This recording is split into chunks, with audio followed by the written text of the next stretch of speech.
So for today's kaganapan, another Monday na naman mga Z's. Ano naman kayang kaganapan natin for today? So medyo wala ata. Medyo wala ata mga be. Pero alam nyo, inabangan ko talaga na mag-warm na kasi gusto ko nang mag-garden. Kasi naman mga be, yung ating mga duno kailangan ng linisin pa at gusto ko na talaga magtanim. Pero medyo malamig pa dito kaya hindi mo na tayo mag-garden na Monday today, and kapag Monday alam nyo na, it's general cleaning time. Char. Nandito pa sa bahay si Bossing kaya inaantay ko lang siya na makaalis bago ako magsimula sa aking mga gawain for today's kaganapan. Guess what mga be? Yung saging natin mga be, huminog na siya. Ito yung saging na binili ko ng 2 weeks ago pa at ngayon pa lang po siya huminog. And masarap ito iprito dahil ito mga kasister ang pinakasaba nila dito. Para siyang yung matamis at mabangong saging sa atin sa Pinas. Pero yung laman nito is para siyang saba sa atin dyan sa Pinas. Diba? So ganyan na talaga yung hugis niya, pahaba, tsaka malaki siya mga be. And masarap siya. So today ito lulutuin natin na kasi dalawa yan be, ito hilaw pa. Sabi nung friend ko, ilagay daw sa plastic para mabilis huminog. Pero hindi ko siya nilagay sa plastic, hinayaan ko lang siya dito. And may nahinog ng isa. 4 talaga to be, binili ko. Parang $1 is 2 piraso. So bumili ako ng 4, so $2 siya. And then, niluto ko ng hilaw pa siya. Tapos niluto ko siya, prinito ko. Masarap pa din. Tapos sinawsaw ko siya sa bagoong. Try nyo. Kung meron kayo dyan Walmart na malapit sa inyo, or HEB, or kahit anong store, hanap kayo ng saging na ganito. Yan. Sarap to mga big. Promise. Honey? Yeah. You going now? Yeah.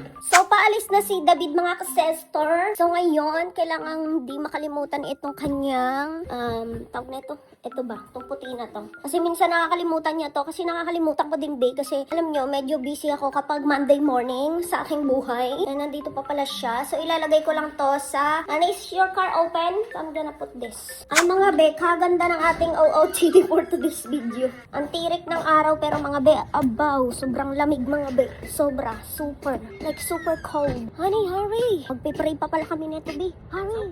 Super cold today. Mga B, hindi pa talaga ako pwede magtanim ngayon mga B kasi grabe ang lamig pa din sa labas niya. Kahit natirik yung araw mga Ziz, ang weather, malamig siya talaga, bongga. So ngayon, asikasin ko na lang itong aking mga laundry kasi every Monday naglo-laundry talaga ako mga B kasi busy kami ng weekends and everything. Hello mga ka-sister! So finally, I'm back again dito sa mundo ng YouTube, no? So mga ka-sister, marami kasing nagtatanong sa akin na, alam nyo, ang kate neto, tumubo lang. And eto na ako, after how many years na bumalik na naman ako dito sa YouTube, eto mataba na ako, be.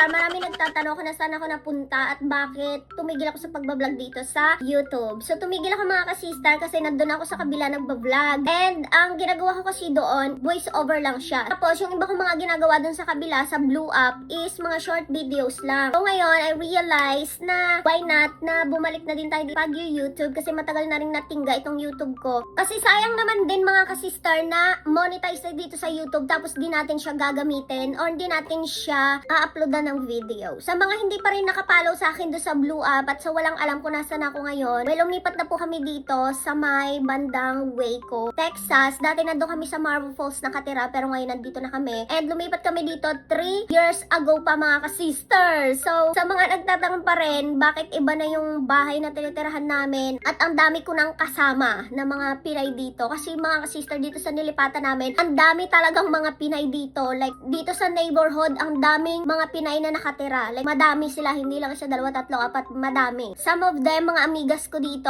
Some of them, mga kakilala lang. Pero hindi ko talaga sila nakaka-hangout. Like, nakikita ko lang sila kapag may mga big parties.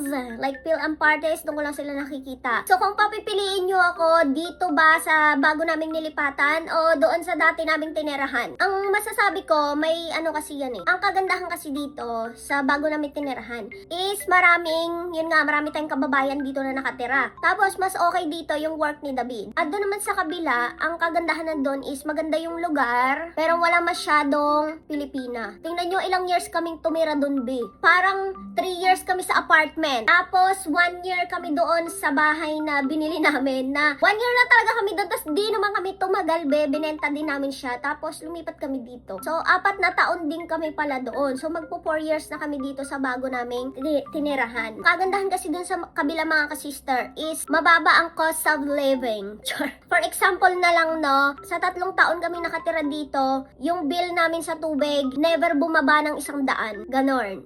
Pero kasi dun sa kabila na tinirahan namin, yung unang tinirahan namin, sobrang low ng electric bill nila doon. Maybe because kasi doon sa dati namin tinirahan is Marble Falls is a small town. Tapos ang lapit namin sa lake, like sobrang lapit lang talaga, like walking distance lang. Tapos yung electricity doon, sobrang baba lang din ng bayaran. Kasi dito, lumalaki na rin kasi talaga yung way ko and very convenient siya sa lahat. Hospital, grocery store, sobrang lapit lang talaga. Siguro yun yung pinagkaiba nila sa dati namin tinirahan at sa bagong tinirahan namin ngayon. So kung ipagkukumpara mo, yung cost of living kasi doon sa Marble Falls, medyo low talaga siya. Pero dito, medyo umap talaga siya, be, pagdating sa mga bills. So, yun lang mga be, ang ating kaganapan for today's video. And thank you very much. Support me pa din. Kahit medyo matagal na akong nawala dito sa YouTube. Pero follow niyo ako sa Blue App and meron din akong Black App. Same lang yung mga pangalan maliban sa Black App. Ang pangalan ko dun is Enya. So, yun lang. Bye guys! See you when I see you.